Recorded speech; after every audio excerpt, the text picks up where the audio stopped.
Je m'appelle François Schmitt, je suis dessinateur à Reims. Mon atelier est minuscule, mais j'aime bien ça. Et devant moi, il y a une fenêtre, et à la fenêtre, je peux regarder vraiment le paysage de mon jardin au fur et à mesure des saisons. Ça, c'est un vrai bonheur.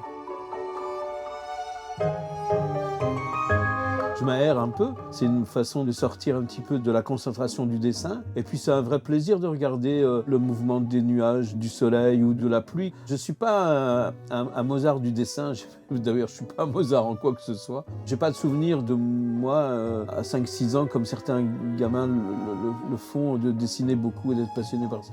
Non, ça a commencé tranquillement vers 10, 11, 12 ans. Et à ce moment-là, réellement c'est devenu...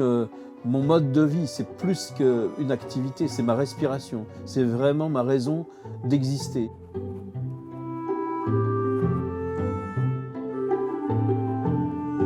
Un dessin, c'est une succession d'erreurs rattrapées. Enfin, c'est comme ça que je le sens. C'est-à-dire que sans arrêt, on fait un trait, et puis ce trait, il concorde plus ou moins bien avec ce qu'on avait envie de faire.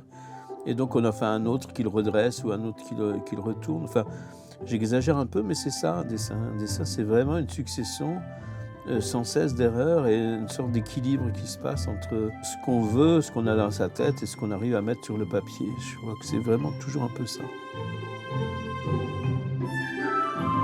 Je dessine au moins 4 ou 5 heures par jour, ça dépend des jours évidemment. Le dessin, c'est pas uniquement ce qu'on dessine sur le papier, c'est tout le moment qui existe avant de dessiner.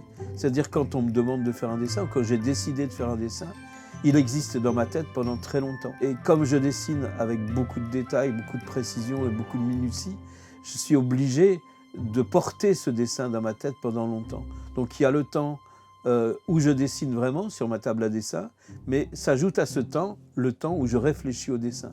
Et tout ça fait que un dessin peut parfois prendre vraiment beaucoup de temps.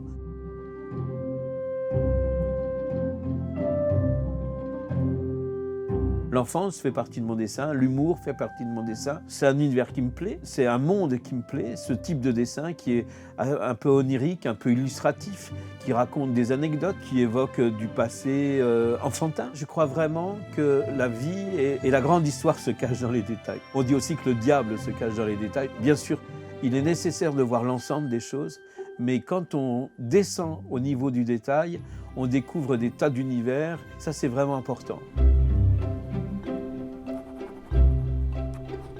Je souhaite vraiment faire une dédicace différente pour chaque personne. C'est vraiment ce que j'aime le plus à faire au monde. Puis c'est aussi respecter les personnes qui m'ont acheté le livre. C'est tout ça qui est l'enjeu derrière. J'aime bien faire ça parce que j'imagine que quelqu'un sera content à un moment donné d'avoir un dessin original dans son livre.